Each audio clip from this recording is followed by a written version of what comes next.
ગણિતમાં સ્વાધ્યાય 13.2 નીચેના દરેક આકાર માટે સમમિતિની રેખાઓની સંખ્યા શોધો. તમને જે આકૃતિઓ આપી છે, જે આકાર આપેલા છે, એમાં સમમિતિની રેખાઓ કેટલી મળે એ શોધવાનું છે. તો પહેલી આકૃતિ જોઈએ, એ આકૃતિ. તો એમાં 4 સમમિતિની રેખા મળે. એક આ રીતે, બીજી આ રીતે, ત્રીજી ઊભી અને ચોથી આડી.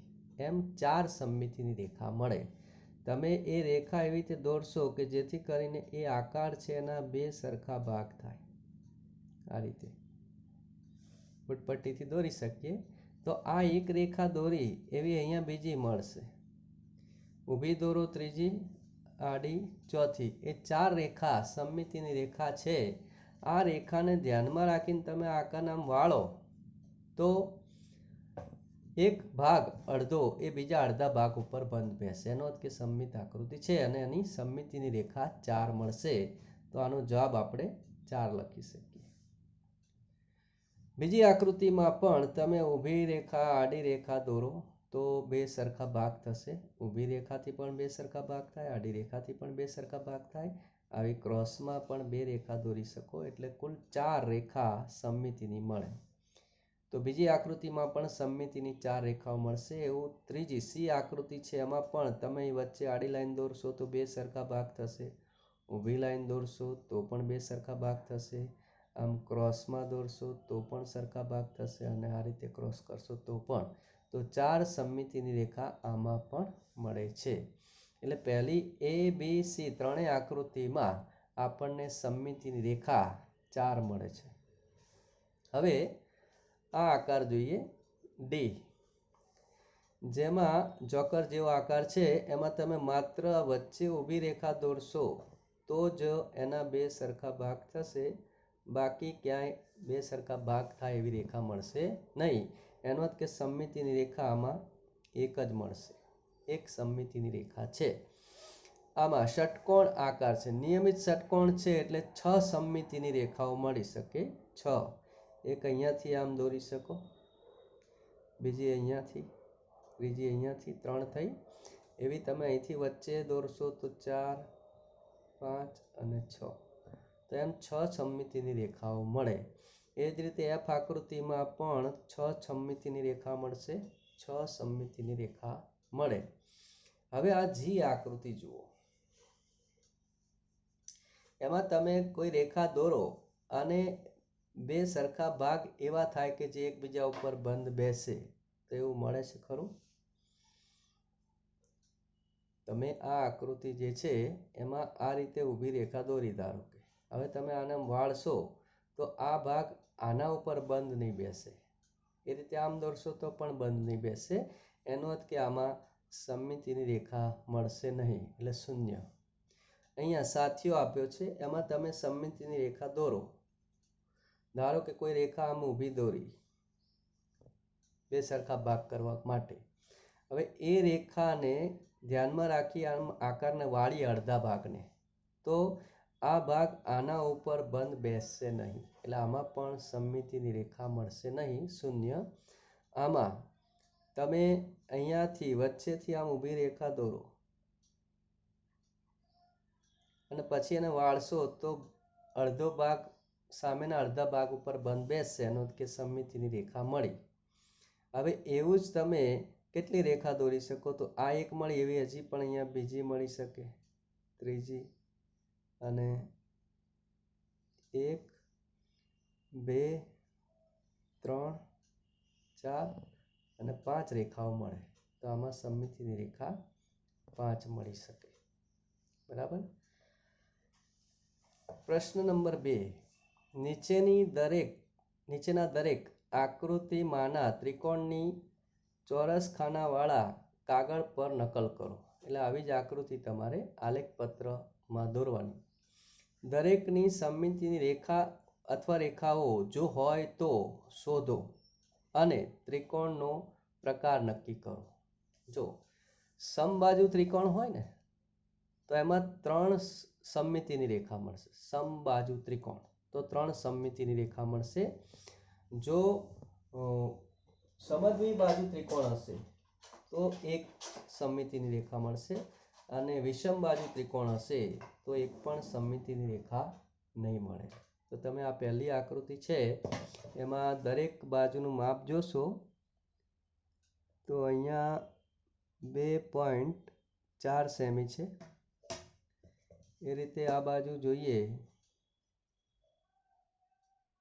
તો એ 3 સેમી છે અને આ બાજુ 2.4 સેમી છે. એટલે બે બાજુના માપ સરખા થયા. 2.4 2.4 જ્યારે આ 3 સેમી છે. એટલે સમદ્વિ બાજુ ત્રિકોણ થયો તો તમે માત્ર અહીંયા એક વચ્ચે ઊભી રેખા દોરશો તો એ સમમિત થશે આકૃતિ. એનો અર્થ કે સમમિતિની રેખા એક મળે છે, માટે આ ત્રિકોણ એ સમદ્વિ બાજુ ત્રિકોણ છે. માપ લીધા વગર તમે અહીંયા એક રેખા દોરી હોત અને એના બે સરખા ભાગ થતા હોય તો એક રેખા તો મળી, પણ બીજી રેખા દોરશો તો એ સમમિત નહીં થાય, ત્રીજી રેખાથી પણ સમમિત નહીં થાય.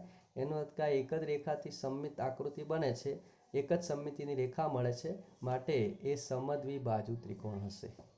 આમાં પણ એવું છે, તમે અહીં વચ્ચે ઊભી રેખા દોરશો તો બે સરખા ભાગ થઈ ગયા, પણ અહીંયા દોરવાથી બે સરખા ભાગ નહીં થાય. બરાબર છે. તે છતાંય આપણે એવું લાગે તો ચેક કરી લેવાનું કે અહીંયા માપ છે 2.4 સેમી, 2.5. આ બાજુનું માપ છે એ 2 સેમી છે, સોરી 2.3 સેમી છે અને આ બાજુ 2.5 સેમી છે.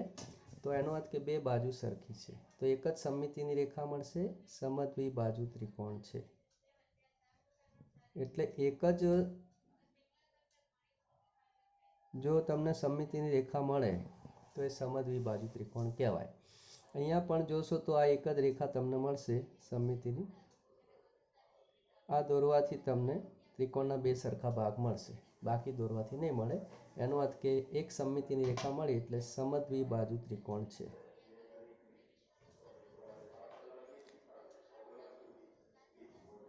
આમાં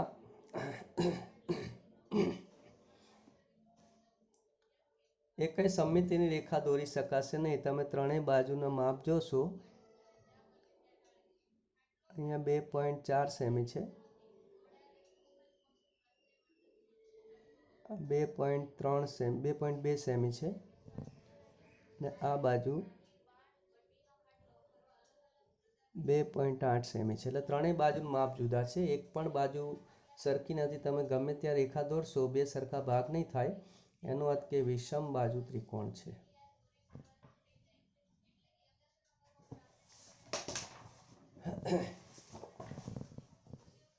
પ્રશ્ન 3, નીચેનું કોષ્ટક પૂર્ણ કરો.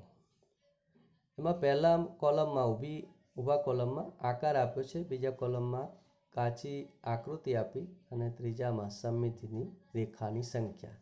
એટલે તમારે આવું કોષ્ટક બનાવવાનું.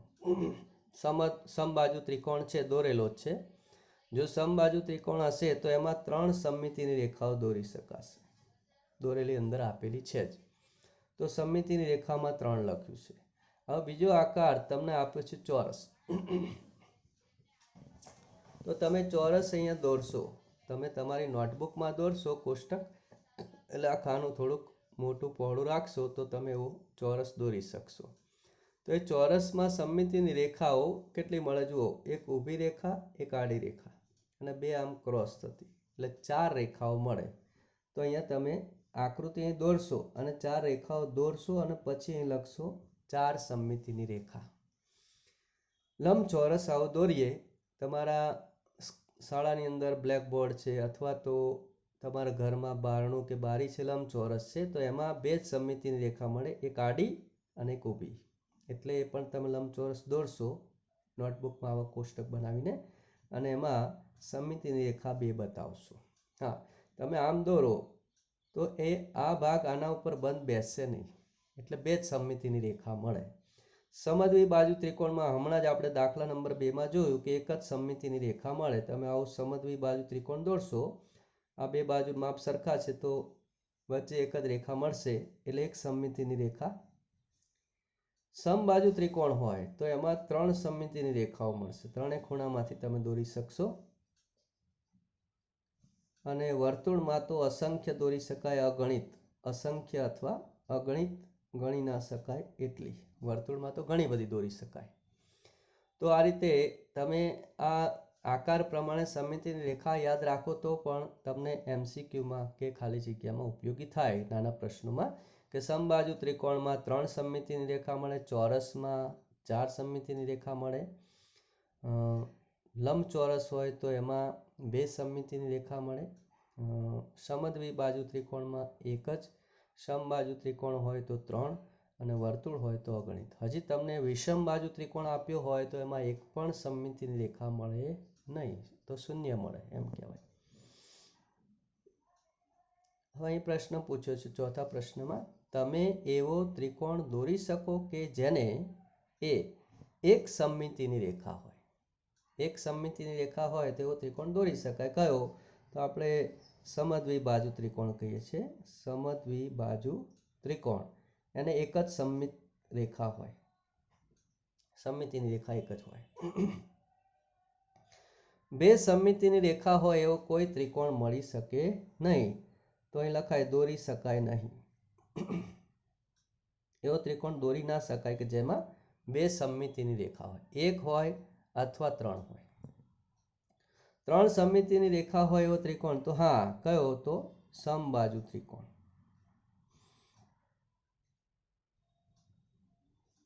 એટલે આમાં પેલા હા નામાં જવાબ આપવાનો હોય તો પેલા હા લખીશું, આમાં ના અને આમાં હા. એક પણ સમમિતિની રેખા ન હોય તો એવો ત્રિકોણ દોરી શકાય. હા, કયો? તો વિષમ બાજુ ત્રિકોણ. ત્રણેય બાજુનું માપ જુદા હોય તો એમાં એક પણ સમમિતિની રેખા દોરી શકાય નહીં. બરાબર? તો આ રીતે સ્વાધ્યાયના આપણે 13.2 ના 1 થી 4 દાખલા જોયા, તમે એ ઘરેથી ગણશો.